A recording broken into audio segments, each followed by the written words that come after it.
Hello friends, welcome to my mini blog. আজ দেখো ছেলেকে স্কুল দিয়ে এসে স্কুলে ওকে পৌঁছে ভাবলাম চলো আজ একা একাই কিছু ঠাকুরবাড়ি দর্শন করে আসি। তো তারপর ছেলেকে দিয়ে বেরিয়ে গেলাম, একা একাই একটু ঘুরে এলাম।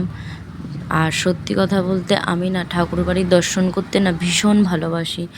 মাঝে মাঝেই মনে হয় যেন ঠাকুরের কাছে গিয়ে একটু বসি। তো আমাদের কানলার খুব নামকরা এক জায়গা, যারা কানলায় থাকো তারা তো অবশ্যই জানো বন্ধুরা, এটা হচ্ছে কানলা 108টা শিব মন্দির। তাই একটু ঘুরলাম, ঘুরে জাস্ট একটু ভিডিও করলাম। আর সত্যি কথা বলতে এরকম ঠাকুরবাড়ি না মাঝে মাঝে যেতে না খুব ইচ্ছে হয় আর খুব ভালো লাগে। যখন যাই না সেখানেতে সত্যি কথা বলতে মনটা না খুব শান্তি লাগে, জানি না কেন। তখন মনে হয় যে সত্যি কোনো টেনশান বা কোনো কিছুই যেন আর শরীরে থাকে না, বা মাথাতেও কোনো কাজ করে না। তখন শুধু মনে হয় ঠাকুরের নাম করতেই ভালো লাগে, ইচ্ছে করে, তখন আর কিছু মাথাতে আসেও না। তো আগে গেছিলাম একটা ঠাকুরবাড়িতে, সেখান থেকে বেরিয়ে এসে এখানে এসেছিলাম। ও যতটুকুনি পেরেছি দেখানোর চেষ্টা করেছি। তো তারপর এটা থেকে বেরিয়ে রাজবাড়িতে আসলাম। এটা হচ্ছে কানলা রাজবাড়ি, অপরূপ দেখতে। এটা তো তোমরা অনেকেই জানো।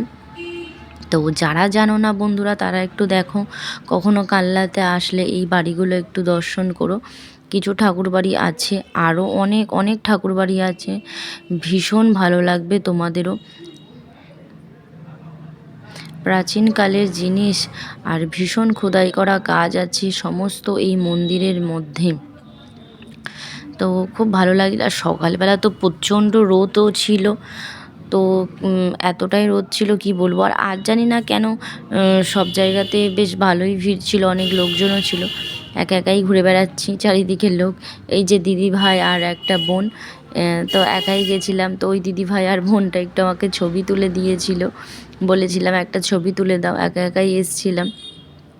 তা যখন ছেলেকে স্কুল থেকে নেওয়ার পথে বলেছিলাম যে বাবা আমি আজকে একটুখানি ঠাকুরবাড়ি একা একাই ঘুরে এলাম, বলছে মা তুমি আমাকে নিয়ে গেলে না, একা একা চলে গেলে। তো তারপর যাই হোক বন্ধুরা, আমি অনেক ঠাকুরবাড়িই গেছিলাম। তো বাড়ি ফিরছি, তো দেখো রাস্তা দিয়ে যাচ্ছি, বাড়ির কাছে প্রায় চলে এসেছি। অনেকগুলো ঘুরেছি, জাস্ট দুটো তোমাদের সাথে শেয়ার করেছি, 7-8টা ঘুরেছিলাম। তো বন্ধুরা, আমার ভিডিও যদি তোমাদের ভালো লেগে থাকে অবশ্যই একটা লাইক কমেন্ট শেয়ার করে দিও। সকলে ভালো থেকো, সুস্থ থেকো। আবার কোনো না কোনো কিছু নিয়ে আবারও তোমাদের কাছে আসব। আজ এই পর্যন্তই। তারপর আমি বাড়ি এসে চলেও এলাম। সকলে ভালো থেকো, সুস্থ থেকো। চলো টাটা, বাই বাই।